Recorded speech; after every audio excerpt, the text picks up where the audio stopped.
Today, we're going to be talking about some basics. Sometimes when your finances are out of control, you don't know where to start. First, I want to remind you that you're not bad at math.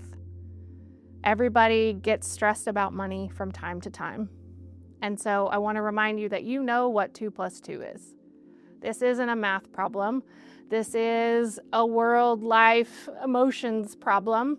And so when things get out of control, I want to recommend a simple life finance audit, and that's what we're going to talk about today. So there are basically 3 steps to a personal finance audit. And so you can do this at any point in your life. Some people like to do it monthly.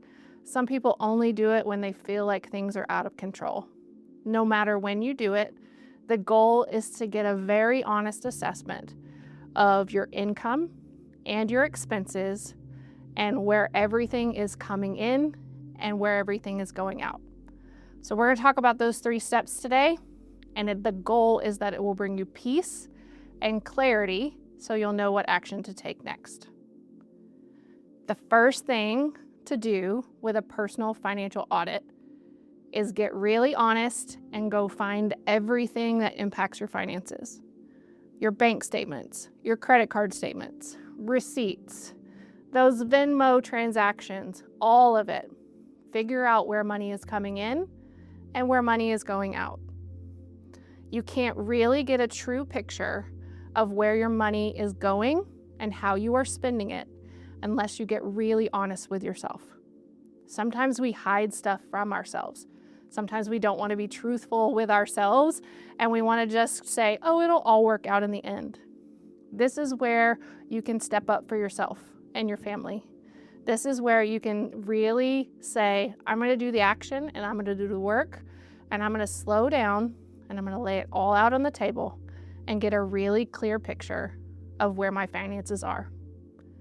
So once you have all of those things gathered, all of those bank statements, all of the credit card receipts, everything, the next step is categorization.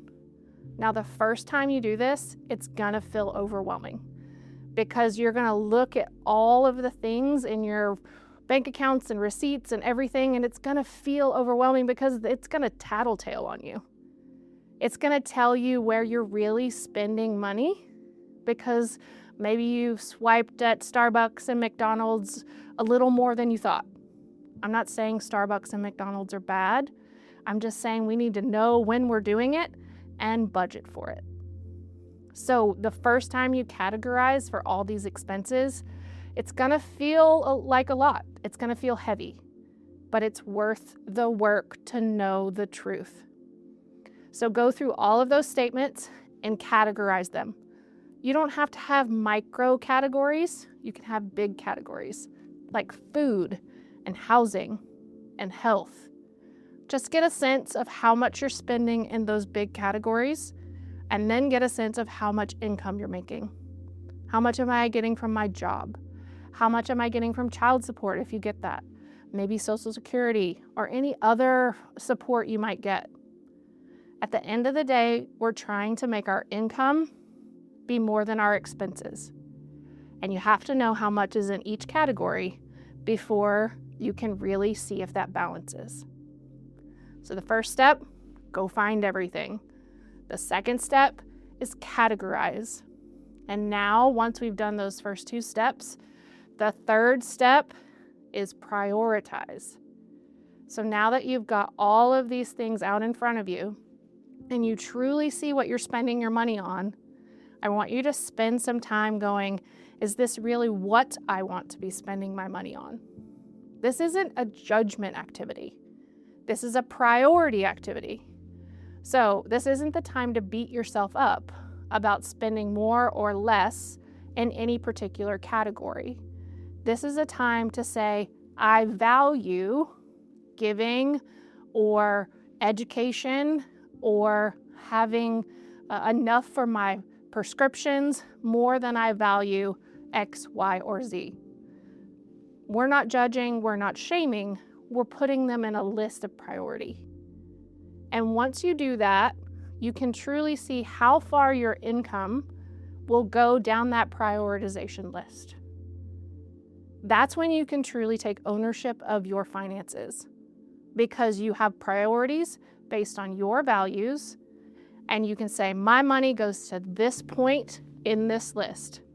Now let's make some choices about everything else after that line. Do I want to wait till later? Do I want to adjust the things above where my income stops to make some of this work? Do I want to make short-term or long-term sacrifices to make some of this balance out in the end? Now you have the keys to the car and you can control it. The money's no longer happening to you. You are happening to the money. So, first step, go find everything. Second step, categorize everything. And third step, prioritize so you can start gaining the power back over your finances.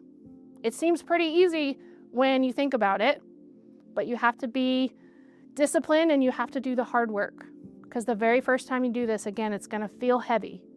But if you get in the practice of doing this regularly, you're going to realize how much power you really have and how much control you really have over your money. I hope this has been really helpful to you today, and I hope you will take action, 1, 2, 3, over getting a really good, clear view over your personal finance.